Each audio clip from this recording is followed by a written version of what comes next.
My Shopify app Kaching bundles is currently making me 4.5 million a year, and we spend almost $0 on marketing. How does this guy make over $4 million a year without spending thousands of dollars on marketing? Well, the answer is something you probably wouldn't expect. All of our growth is coming either from or Erikas started his journey as a designer making just $2 an hour. Then he stumbled onto an opportunity that would change his life forever. I think there's still a lot of opportunity building in platforms, and I'm personally researching. I spent over an hour talking to Erikas about all his different Shopify apps and how anybody can start building these things from scratch. And good news, he shared everything, including how to find platform-specific ideas to build, how to run an async team with 90% margin, and the unique marketing strategy that helped him grow to $4.5 million a year in just 2 years. All right, let's get into it. I'm Pat Walls, and this is Starter Story. Welcome, Erikas. Welcome to the channel. Tell me about who you are and what business that you built. Hi guys, so my name is Erikas. I'm from Lithuania originally, currently living in Paris, and I'm a designer turned entrepreneur, building Shopify apps together with my co-founder, and we're currently at 4.5 million annual recurring revenue. What's really cool about our business is that we're 90% profitable. Okay, if you could give me a little bit of a breakdown of apps that you built. So currently we have 5 apps in total. Our first app in the discount category was Kaching bundles, and we scaled it to around 400K monthly recurring revenue currently. Then we launched Kaching post-purchase upsell. After that, we launched Kaching pop-up upsell. And right now, a few weeks ago, we launched Kaching card drawer upsell. All of these apps are in the discount category, serving customers that want to increase their average order value within Shopify. Since our launch in 2022 August, we already made more than 400 million in additional revenue for all of the merchants that are using our apps. That's awesome. In building these businesses, what have you learned? What is the big opportunity on building apps on platforms? The thing I noticed about the app developers is that there's like solo developers, indie hackers, and I thought that they lack great user experience. All of their apps are kind of technical and a bit complex for regular users. And the other type of apps was VC backed or like huge corporations. The user experience was great. But the problem about them was that they actually move pretty slow. If there's a feature lacking, it would take probably months or maybe even a year to launch something new. So that's how I kind of knew that there is an opportunity for me to be in that ecosystem and to try to beat all of those solid developers. I wasn't sure that I will be able to compete with bigger companies backed by VCs and so on, but like a year or 2 years after doing Shopify apps, I realized that it's possible to compete with them as well. Okay, let's go a bit into your backstory here. What did you do before entrepreneurship and what got you into building stuff? Yeah, so right after finishing my school, I joined the local web design agency and I started working for $2 per hour. Since day one, I was always thinking, how can I 10x my earnings? And I realized that if I want to earn more, I have to work like for myself. I have to start freelancing. So that's what I did in 2016 or 2015, I guess. 3 to 4 years later, while I was still freelancing, I was building products on the side. I had a client, a startup, who needed a landing page. So what I was doing, I was just browsing the internet and looking for inspiration. And that's how I stumbled upon Shopify partners page. I bookmarked it, and later on when I looked into it, I saw a section which said that top 25% Shopify app developers are making almost 300K a year. And in my eyes, it was like, oh my God, it's huge, because what I was making with my freelance work was much less. Having all of the experience in Shopify, I knew how those apps were, and that's how I realized that I have to build something myself in the ecosystem. Cool. Okay. The Shopify app opportunity. How did you find this idea? And generally, how do you think about finding ideas? When I was thinking of what do I want to build in the Shopify app marketplace, I already had 3 main criteria. So first one was it has to be pretty easy to build. I have to build it in like a couple of months, no more than that. The second criteria was pretty broad market. I wanted to build something that could be useful for any Shopify store because it would be a lot easier to market it, and I could use all of my clients that use Shopify and so on. The third criteria was I needed low competition. So that's my main setup, how I differentiate good ideas versus bad ideas. Nice. So on the topic of good ideas and bad ideas, let's talk about validation. How do you know when your idea is validated, and what does that look like for your apps before? Before building it, I tried to validate it with basically talking to users. I joined various Discord communities of dropshippers. I joined e-commerce Facebook groups. I posted various Facebook posts in those groups. And one of the posts where I had a screenshot of my not yet published app, it was just a design, and it kind of blew up. There was more than 100 likes and a lot of comments asking, where can I download this app? Because they thought that it's already live. So that was my first validation that this product is needed, and yeah, it could be successful. If you can build a landing page or something to try get the emails of your customers, that's great. If you can even charge for it, maybe make a pre-order or something, that's even better because you already know that people will pay money for it. All right, I got to stop you real quick and zoom out. Erikas built an insane business, $4 million a year on top of the Shopify App Store without spending any money on ads. And that's maybe the secret, building on top of a marketplace. You don't need a big audience. You don't need to spend money on ads, and there's a built-in customer base just waiting for you to solve their problems. The only problem with that is that Shopify's developer ecosystem is, I'll admit, pretty mature. In other words, that means there's a good amount of competition on the platform. So that begs the question, what's the next Shopify? What's the under-the-radar marketplace where I think developers should be building right now? Well, one place I think is interesting is the Monday.com marketplace. We partnered with them on this video because they're putting real energy behind expanding the marketplace, investing in the platform, supporting developers, and actively looking for more builders to help meet their growing customer demand. Now is the time to get in early and make your mark while it's still easier to stand out. They've got over 245,000 customers across over 200 industries, and 90% of their enterprise customers use Monday.com apps. Enterprise. That's the big bucks. What's also cool is they have good APIs, clean docs, solid SDKs, and a team dedicated to helping you grow and make money.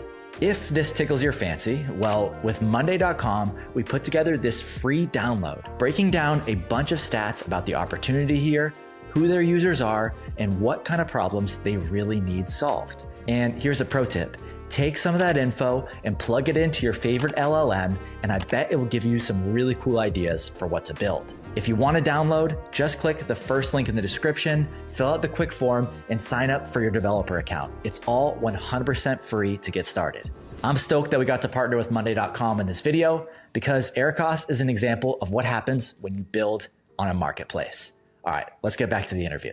You're a designer, not a developer. How do you go about actually building these products? What's your process to go from 0 to 1 with a new idea? Yeah, so when I'm designing things, the first thing I look into is competitors. If there's already competitors in space, that's a good thing because you can dig into deeper and see how they do, like see their user experience, just go through it, and I'm taking notes what I really like about it and what I dislike about it. And after that, I have a clear image of how my app could look like so that I could fairly say that it's objectively better than my competitors. And to make my chance for success higher, I have to find a co-founder. I think finding a co-founder is pretty much similar to doing sales because you have to sell someone an idea that you can make a successful business,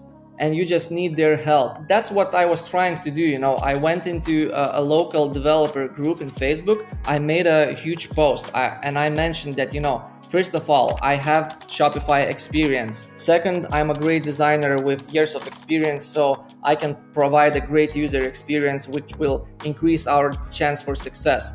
Third, I have all of those clients already using Shopify, which we can sell our Shopify app to. And with all of those things, I think I'm increasing my chance for finding a right fit. And that's basically how I found my co-founder. Let's go to the next section here. I want to talk about marketing. How do you go from Shopify app to real users and real paying customers? When you are just a new app, you have 0 users, you have nothing. You're right at the bottom of the App Store listings. So I knew that we need to onboard as many users as we can manually. So yeah, I just went to all of the communities. I just went to all of my clients, all of my friends that are using Shopify, and asked them to install our app and try it for themselves. I made the app free, and this way you can get more installs. And of course, more installs then convert to more reviews. And of course, it drives more revenue then. And it helps, to improve your product further because you get all of this feedback. Okay. I want to dive into some of the dirty details about this reviews thing, because I think that it's simple. It sounds simple, but it's actually genius. So let's go a little bit deeper into the customer support and review strategy that really did change your business. Yeah, so once we said that it's crucial for us to get those 5-star reviews, we optimized all of our processes towards it. So first of all, our product. Within our product, we just ask for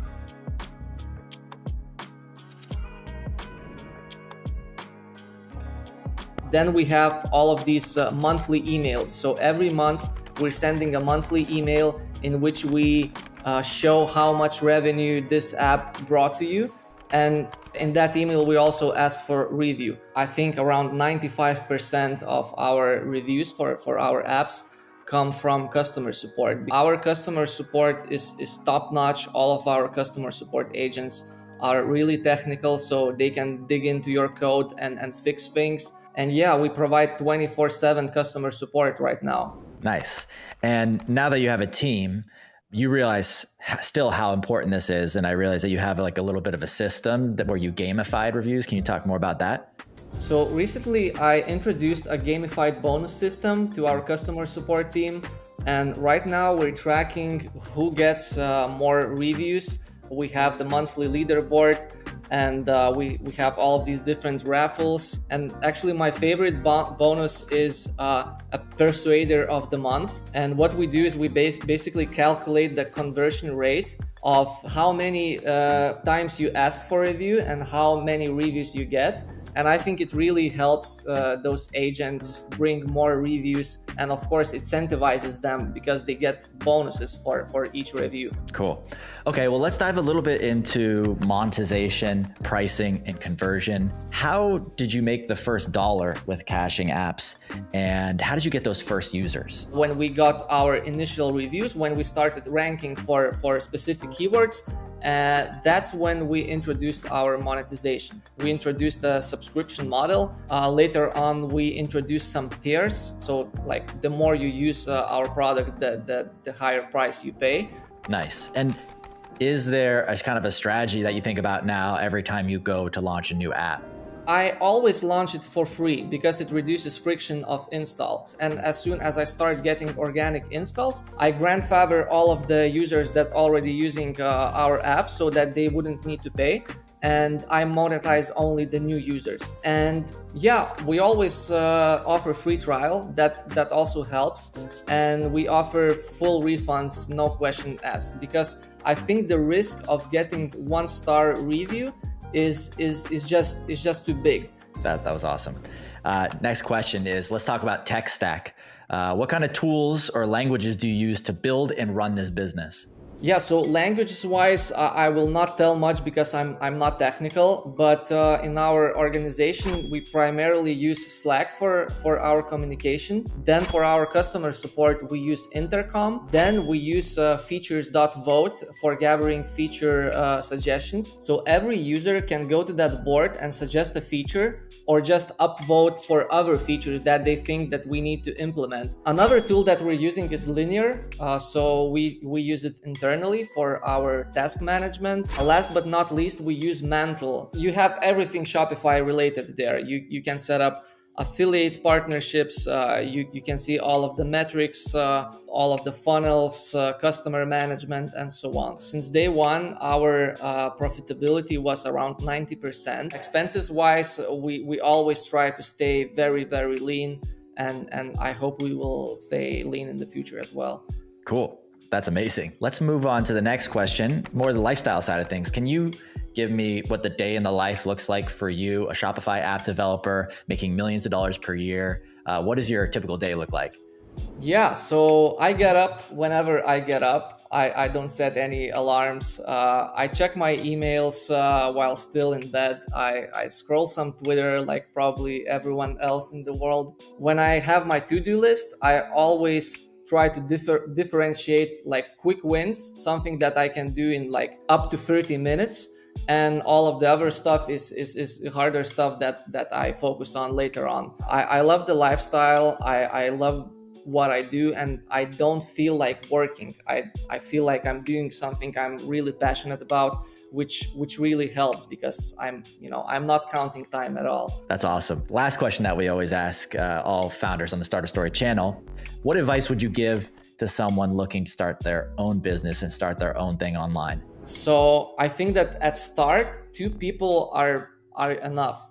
You just have a designer who does all of the product stuff. You have a tech guy, and you're good to go because you will be doing all of the customer support yourself to know that what your clients are struggling with. And yeah, once you start getting more tickets and once you start growing and scaling your product, then you can start hiring customer support, and then you can start scaling your team. And another advice I could give is probably to hang around other people that are building, because community is really helping, because you get to know people, you can learn from their mistakes, and maybe you can even find a co-founder in those communities and so on. That's it. Thank you, Erikas, for coming on the channel, sharing your business that makes millions. 90% profit margin is amazing, and I can't wait to see you hit 10 million and take it further. So thanks for coming on. Thanks for having me.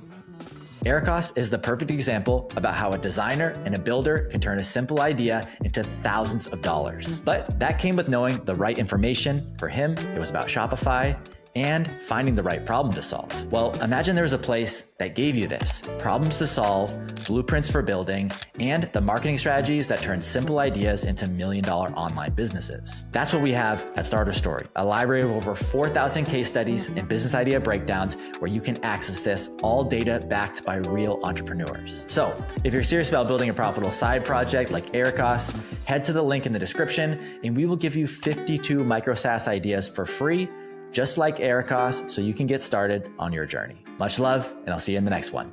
Peace.